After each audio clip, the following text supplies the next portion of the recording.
We're back with the TwinSpires Jury. I'm Ashley Anderson here with Darin Zoccali, and Nick Tammaro is filling in for James Scully all week long. He is in his car right now outside a coffee shop, but don't worry, he is in park. Right, Nick?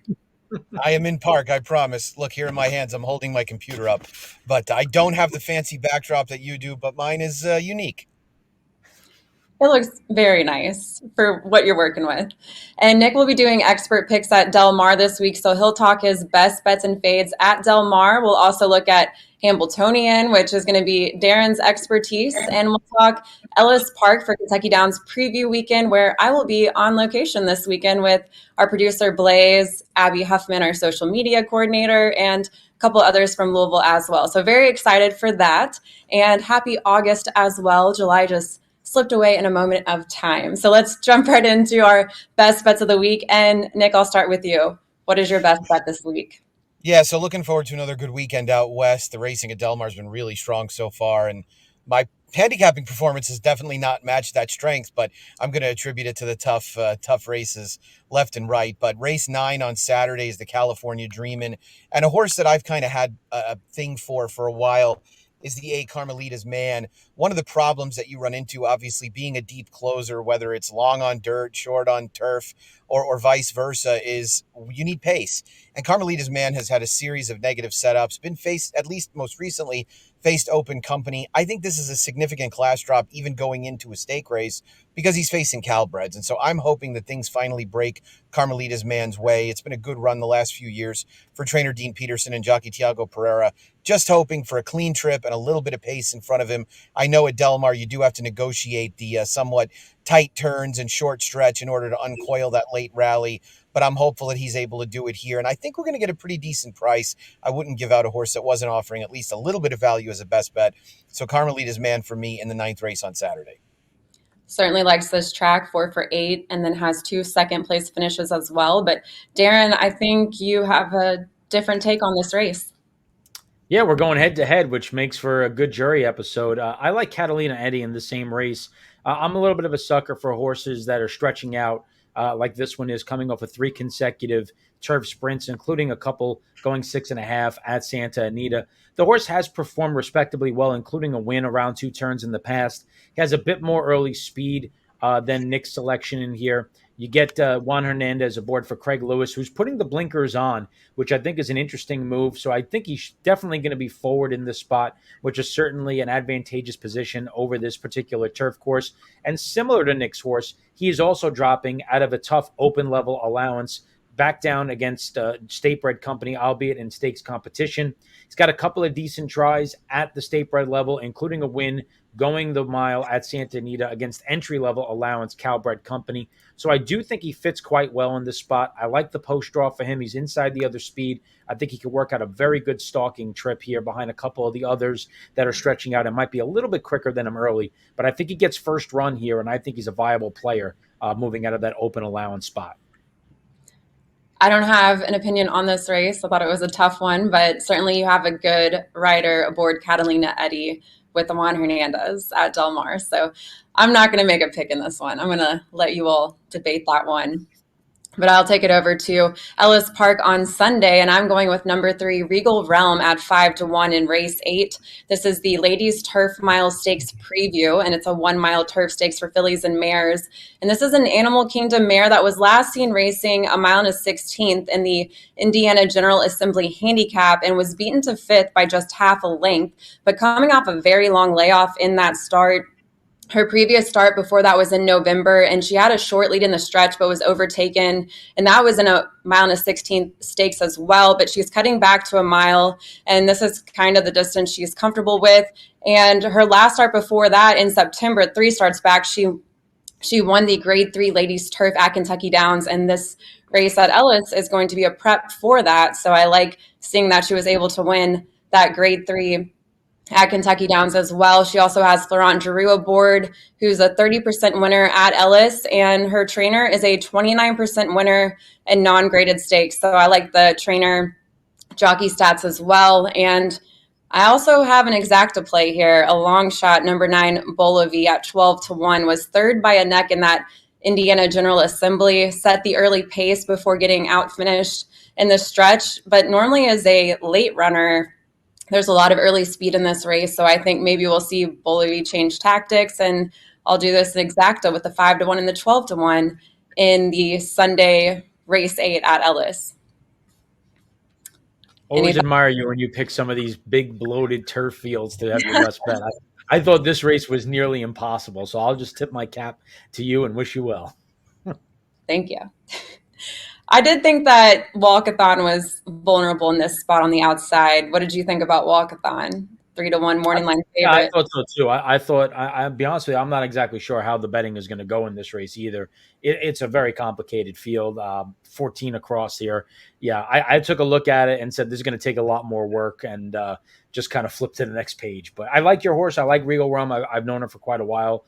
And I certainly think she's going to be prepping for a spot that they think she can certainly win, because that Kentucky Downs course, some horses absolutely love it. Some horses hate it. We know she loves it, so I'm sure they're going to look for a big effort from her in this spot.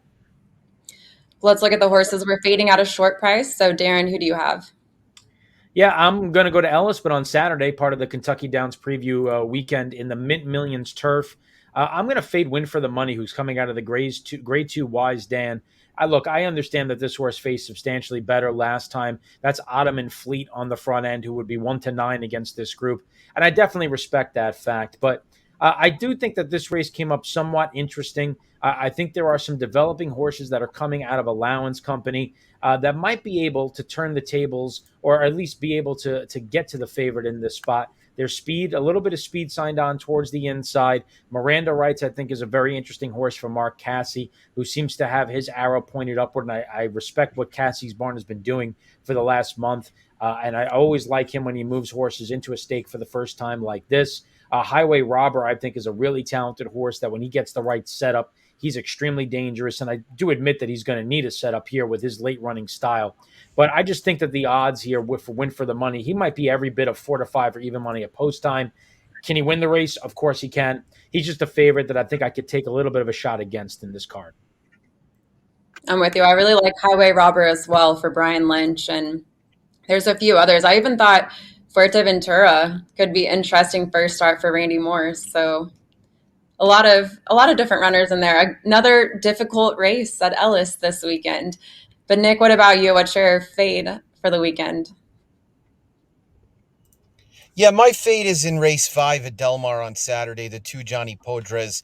Not sure of the morning line just yet, as they drew yesterday, but I thought this was a horse that you wanted to take a swing against. I envision he'll be the favorite, and his running style is really not conducive to the 5/8 on grass, so I'm not overwhelmingly confident that he can get there in time. So Johnny Podres, one that I would be looking for an alternative against, coming out of some tough races undoubtedly in stakes competition, but I think he's a horse worth taking a swing against as the favorite. Yeah, he's been racing longer and coming off a 2-month layoff. I see a chance to beat him too. I'm going to go back to Ellis again for Sunday. Exactly, yeah. I think he's going to need longer for sure. Yeah. And I'm going to take it back to Ellis for Sunday. I think we keep losing Nick. He'll be back, though. I'm confident he'll be back. And I'm going to fade number 6, Legendary Lore, at 3-1. This is a 1-mile claimer for 3-year-olds and a 5-year-old gelding back in the barn of Steve Asmussen. He was in his barn previously and got 1 win from 7 starts, and that was a pretty long time ago. He was last in the barn of Troy Newton and was in a 6-furlong claimer at Churchill last out, and then was 4th by more than 5 lengths. He's now going to be racing at a mile, and he's 0 for 10 from that distance. So that's concerning to see him racing at a mile here. And the pace setup, it's not exactly ideal for him. He's a late runner, and there's really a lot of late runners in this field. So I'm going to fade this horse. I mean, I don't have a good feeling on another particular runner. I just don't see Legendary Lord doing it at a mile, looking at how he's run his previous starts. Yeah, I think that's a great call out. You know, distance specialist being 0 for 10, and plus Ellis Park, that mile is kind of that quirky shoot off the turn as well, which adds a little bit of intrigue to it. Before we talk about what we're going to look out for this weekend, Darin, tell us about some promos and, of course, our TwinSpires tournaments. Yeah, really excited that we were able to launch TwinSpires tournaments yesterday with our first tournament at Presque Isle Downs. 137 people participated in it. This Saturday coming up, we have our first NHC qualifier, $750. We're guaranteeing 2 seats, regardless of how many people are in the contest. We're going to guarantee 2 seats, and then the more people sign up, the more potential seats could be won, and also the cash prizes will grow as well. The cool thing about this one also, in addition to the guaranteed 2 seats, is the way that the buy-in is split. $500 to your bankroll, $250 to the prize pool. So we're giving 75% almost to the players to be able to go back and bet with, which is something the players told us that they like. They like the bigger bankroll. They like having a little bit more flexibility and not to see so much of their buy-in go to the prize pool. So really excited to have our first NHC qualifier coming up on Saturday as we guarantee 2 seats there. And this one is eligible for NHC Tour points because we are guaranteeing those 2 seats. So even if you don't win, you can earn NHC points and kind of climb those NHC Tour standings to help get you to the NHC coming up next February. In addition to that, we have our selected races money back. And to say that we've lit a fire under this week would be a little bit of an understatement. Look, no question, obviously, there's an elephant in the room with some content that we're not currently able to offer. And we understand that dramatically impacts our players right now. So we are going to give back as much as we possibly can this weekend. And we've got about 30 races between Thursday and Sunday in the summer selected money back.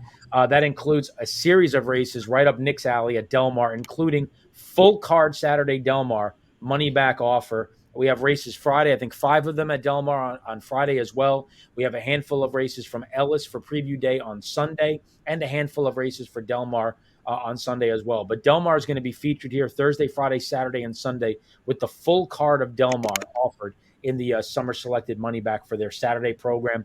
And then Ellis, which has the NHC tournament featuring their card on Saturday, we have a much lesser scale for some of those players that don't want to take too big of a swing. We'll give you a $2,500 Sunday leaderboard to attack for that great card with the Kentucky Downs preview on Sunday as well at Ellis Park. So no shortage of offers. We've spiced up the money back as well. Ashley, a lot to look forward to this weekend at TwinSpires. Sounds good. And Nick, I think you have another race on your radar with Del Mar. So tell me a little bit about what you're looking out for this weekend.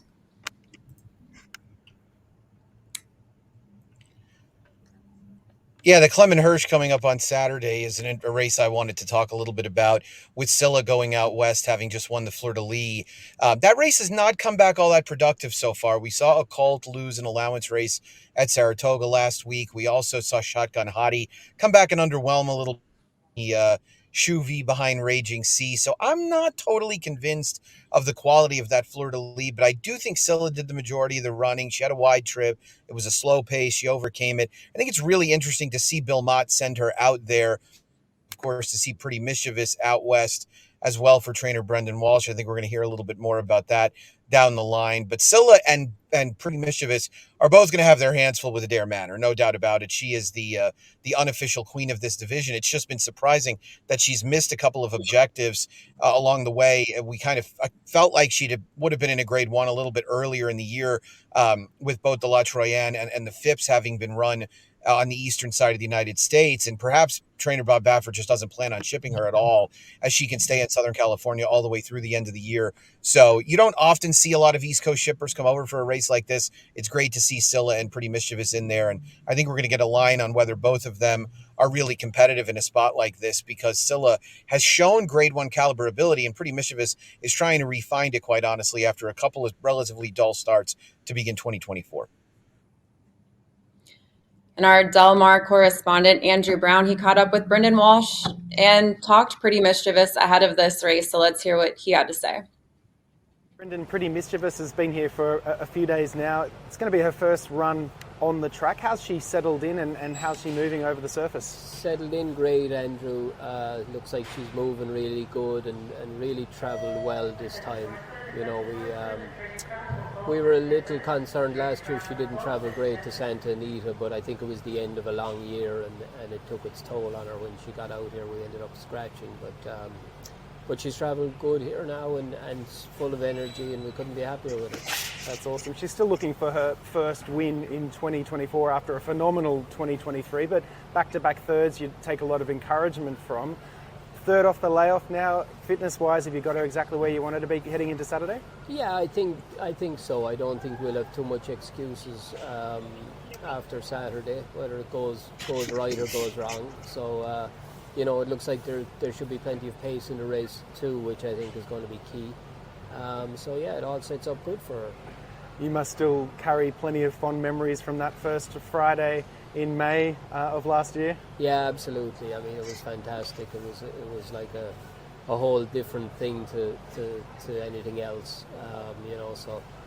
It was just unbelievable. So hopefully we can go back and do it again another time or two. Yeah, and what's it like having a filly of this quality in your barn? Well, it's what every trainer dreams about. It's what we're all here for, is to have one as good as her. I mean, she just had a knockdown year last year, and she was just fantastic. So, yeah. But I don't think we've seen the end of her yet. I think there's still some more to come. So hopefully, between now and here, maybe next November, we can have a few more good days. Nice. So Umberto Rispoli rides. He's been in great form. What instructions will you give him? I don't think we'll get in her way too much. Like I said, there should be plenty of pace in there, and she likes to be right up there or just off of it. So, we won't, like I said, we won't get in her way too much. She's drawn outside, which will give her a nice outlook on the race from the start. And Umberto's riding very well here. He's been lucky for us. He's ridden a Grade 1 winner for me actually in California, and we've had a few good days. So we're delighted to have him on board. Yep, good addition, I think, and good luck to you and the rest of the team on Saturday, and hopefully we'll see you back here for the first Saturday in November. Yes, please God. Yeah. All the very best. Thanks, Brendan. All right, you heard it right there. And speaking of fillies and mares, I have a horse to watch as well. It's Ova Charged, kind of a fan favorite here at TwinSpires, and Ova Charged is a Louisiana bred going for her 8th straight win at Ellis Park this Saturday in the Kentucky Downs Preview Mint Ladies Turf Sprint Stakes. It's a mouthful. And she is a very versatile sprinter.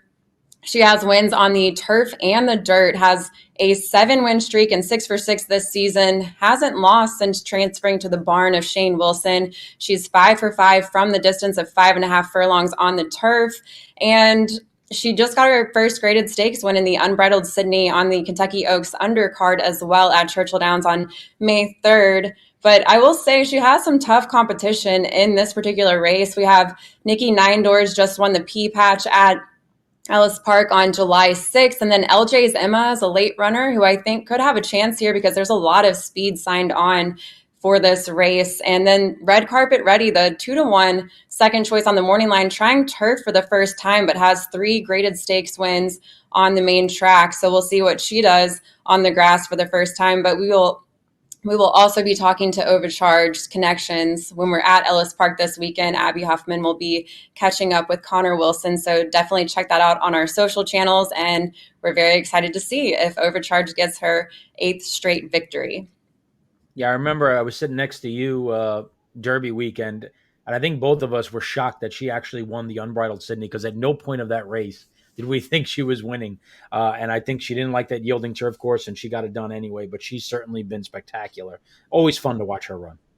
Yeah, she won by a neck, but she had been just absolutely dominating those other stakes races. So might be a narrow margin here too. I'm excited to see what happens. But Darin, close us out with some harness racing. Yeah, it's the first Saturday in August, which means it is the harness racing version of the Kentucky Derby. I'm looking forward to going out, taking my son on Saturday, just like my dad used to take me, to go watch the Hambletonian, $1 million event for the 3-year-old trotters. This is a fascinating race this year. Carl has been a superstar. He's won 14 of 16 lifetime starts.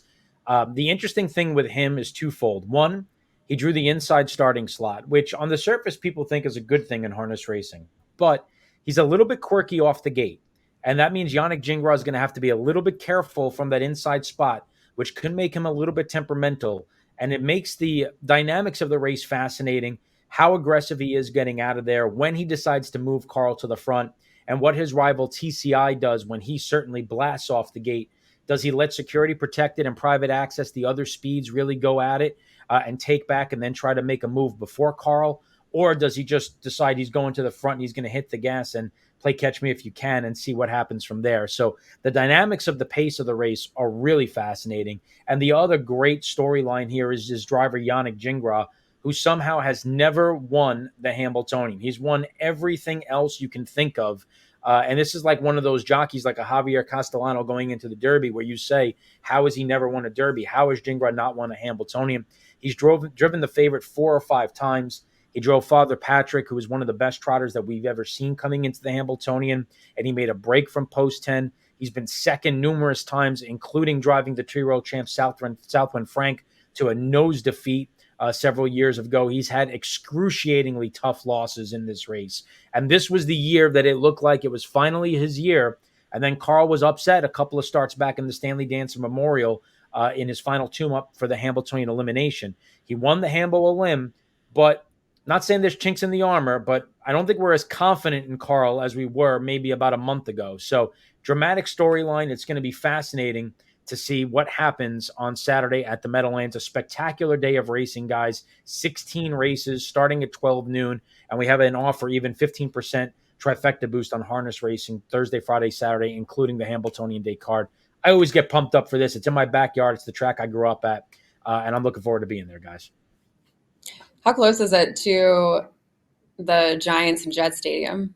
Oh, it's like across the parking lot. Okay. It's literally like the backstretch is literally the parking lot for MetLife Stadium. So Okay.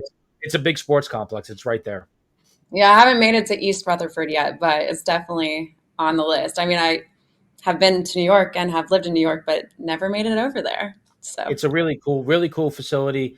They have an awesome rooftop that is kind of like they put a DJ there, and you can watch the races from the rooftop. Great sight lines. They have a paddock area with like a play area for the kids and a barbecue spot that they cook at and everything. I mean, it's just a cool track to be at. well, I hope you enjoy it. And Nick, enjoy Del Mar expert picks. I hope you can cool off now that you've been in the car this whole time. I'm sorry for the conditions. I'll just leave it at that. It's been rough. It's been rough for Nick in that car.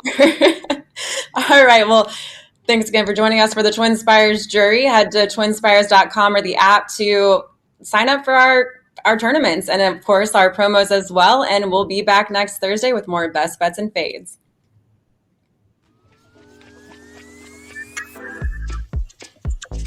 Love you, Nick. Yeah, I couldn't hear like 90% of that. So if I missed anything,